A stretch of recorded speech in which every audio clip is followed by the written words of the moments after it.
Good morning kids and welcome sa ating virtual Sunday School. Ngayong araw na to, may panibago tayong matututunan mula kala teachers. Pero bago ang lahat, tayo muna ay manalangin. Let us pray. Lord, salamat po sa araw na to na ibinigay ninyo sa amin. Give us wisdom, knowledge, and understanding upang maintindihan namin ang lahat ng mga ituturo sa amin nila teachers. Salamat po in Jesus' name. Amen. At ngayon mga bata, tayo tumayo at tayo ay mag-praise and worship.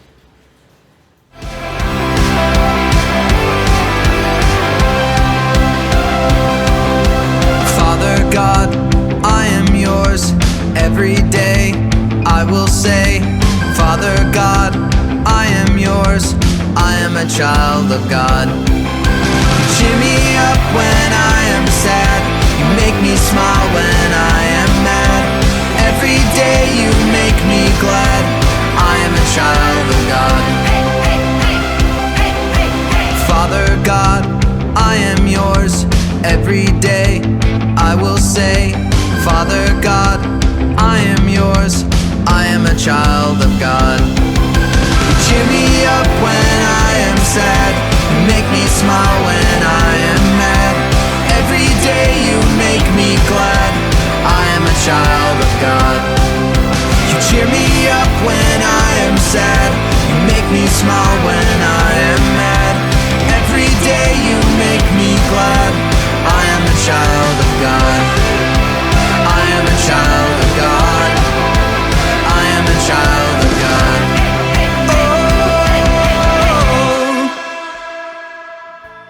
Magandang umaga mga bata and welcome to our virtual Sunday School. Okay, so bago tayo mag-start, may ipapakita sa teacher ng mga flags. Tapos, i-identify ninyo o sasagutan ninyo kung anong mga bansa yung mga flags na ipapakita ko. Pwede ninyo ilagay sa comment box yung mga sagot ninyo. Okay? So, kung ready na kayo, ipapakita na ng teacher kung ano yung flag number 1. So, para sa ating flag number 1, ayan. Alam nyo ba kung anong bansa yan? So, pwede nyo sagutan sa comment box. Okay, para sa ating flag number 2, ayan, sagot-sagot tayo mga kids. At para sa ating flag number 3, ayan, ano kaya ang bansa yung flag number 3 natin na yan? At ito ang ating flag number 4. Ayan. Alam niyo ba kung anong bansa yung flag number 4 natin? Sige, lagay niyo lang sa comment box yung mga sagot niyo mga bata. At para sa ating flag number 5, ayan, yung last flag natin ngayon.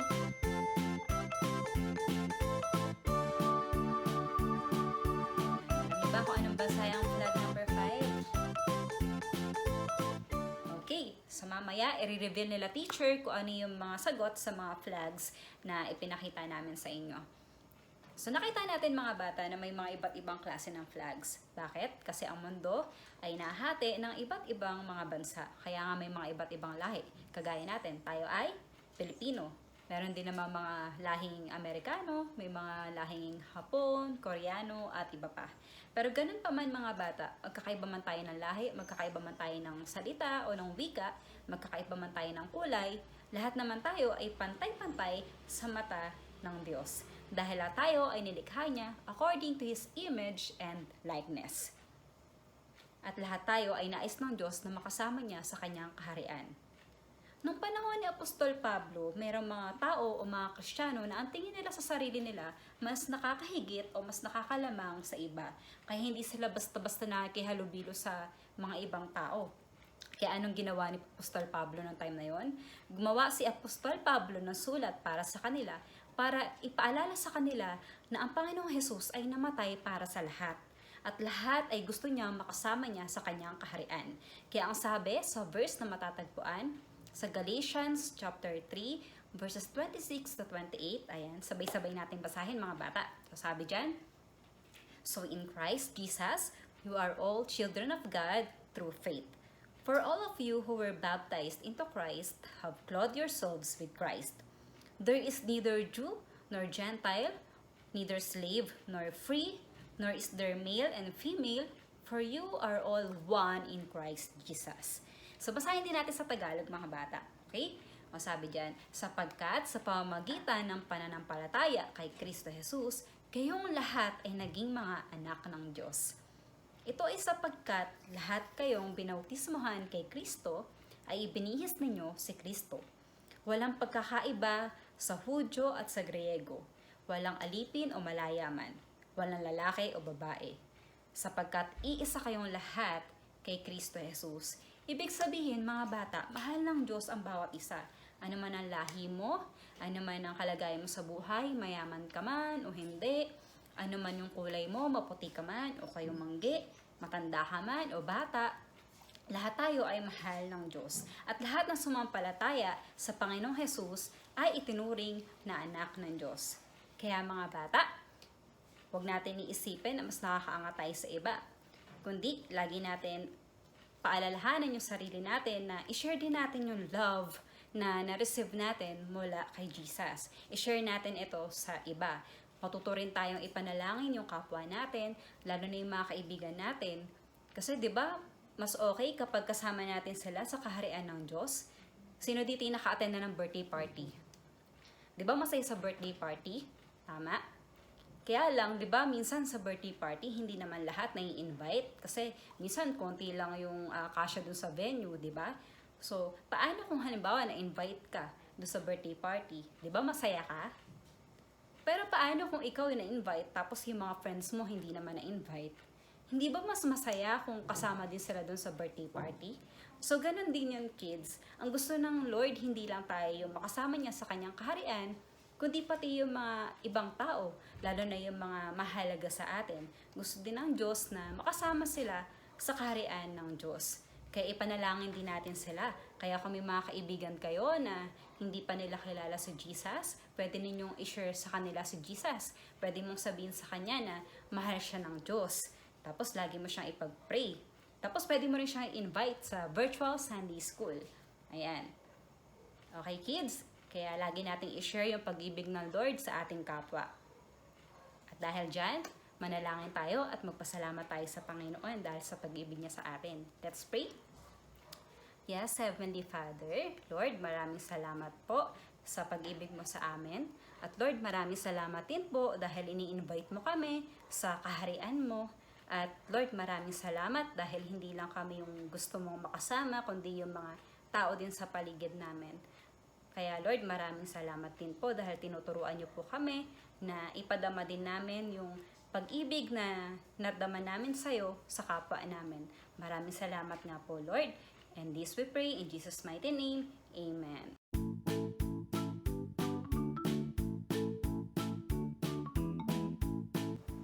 Okay, para sa ating mga materials needed, kailangan natin ng dalawang matigas na papel, pen, ruler, gunting, scissors, glue, at colors. Okay. So, ang una natin gagawin, mga bata, dito sa isang matigas na papel, guguhit tayo ng parang frame sa gilid.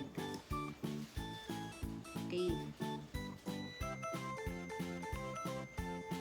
Pwede kayong magpatulong kay mama para sa tamang pagsukat ng guhit sa gilid.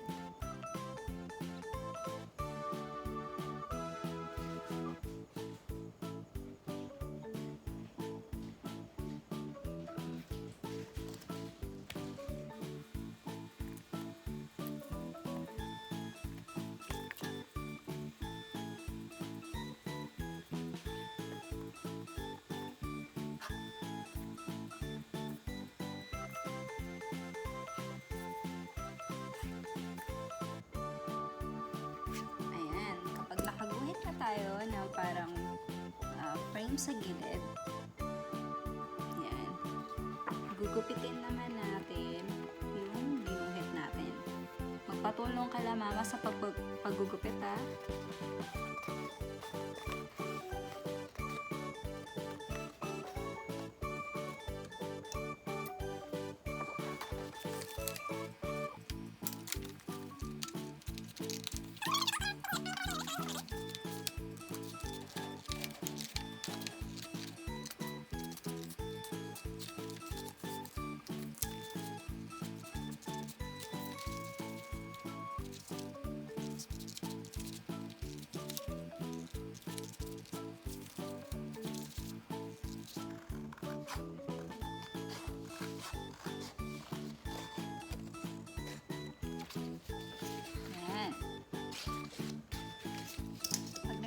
natin yung gilid na frame na ginawa natin, tatabi muna natin tong pinagkupitan. Tapos itong pinaka-frame, ididikit natin dito sa isang cardboard natin. Lagyan natin ang glue.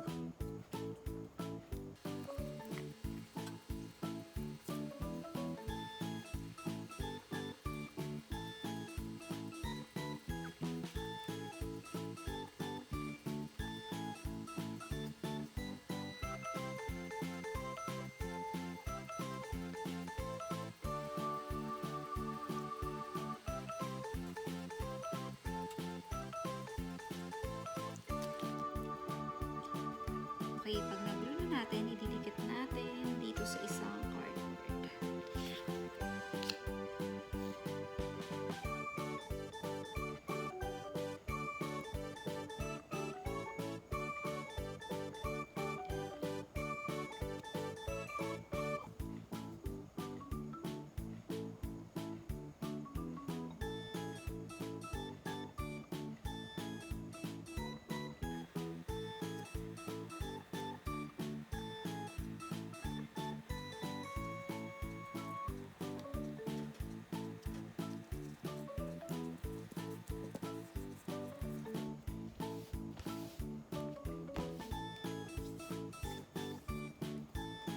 Okay, pwede rin natin kids kulayan yung gilid ng frame natin.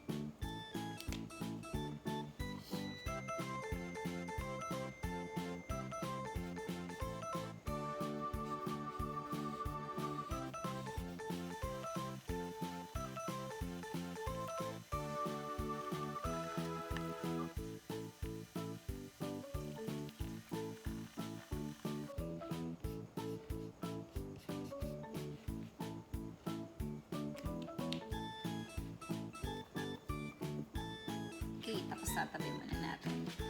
Dito sa kinupit nating papel, isusulat natin yung verse natin. Galatians 3:26.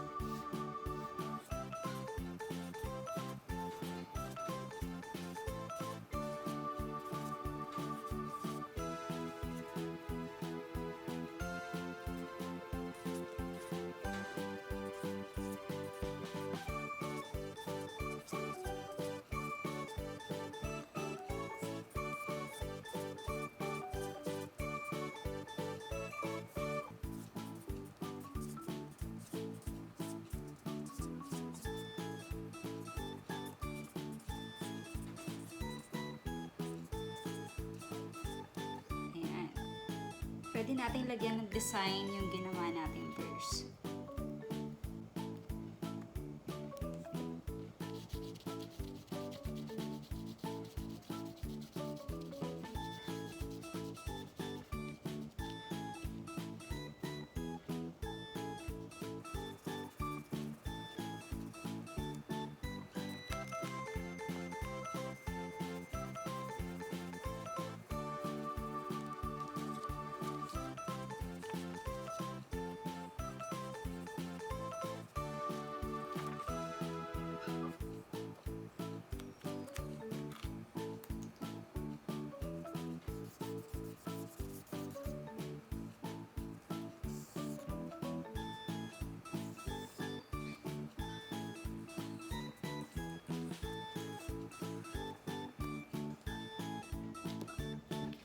Okay. Yan. Kapag nagawa na natin yung verse, tapos na-design na natin, gagawin naman natin ay gugupitin natin siya.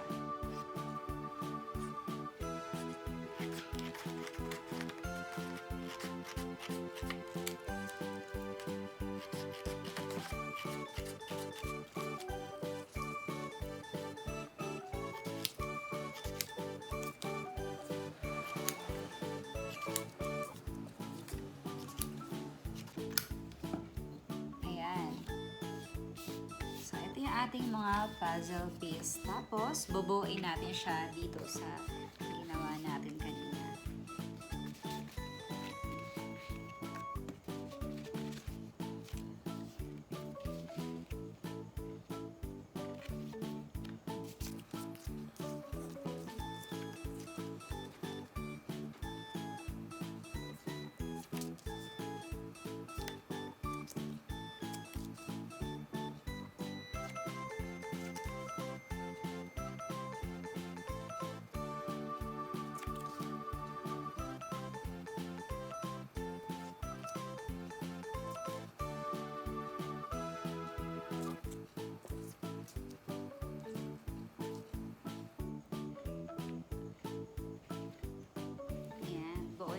ating puzzle piece. Yan. Pwede nyo rin i-glue para hindi matanggal.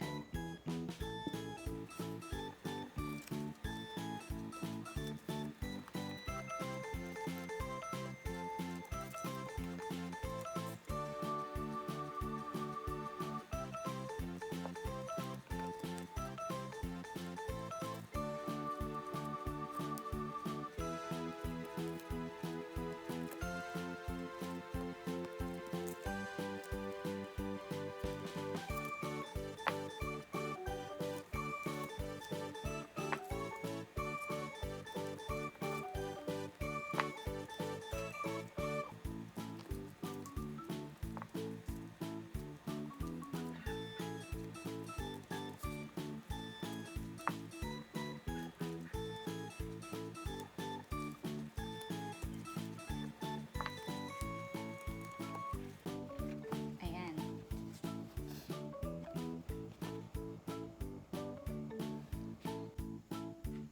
So mga bata, kagaya ng mga puzzle piece na to, magkakaiba man sila, lahat sila mahalaga. Dahil pag may nagkulang sa kanila, hindi mabubuo itong puzzle na to.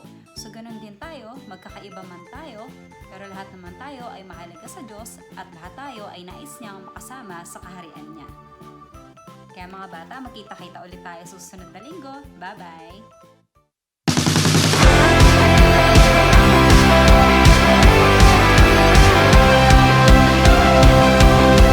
Father God, I am yours. Every day I will say, Father God, I am yours. I am a child of God.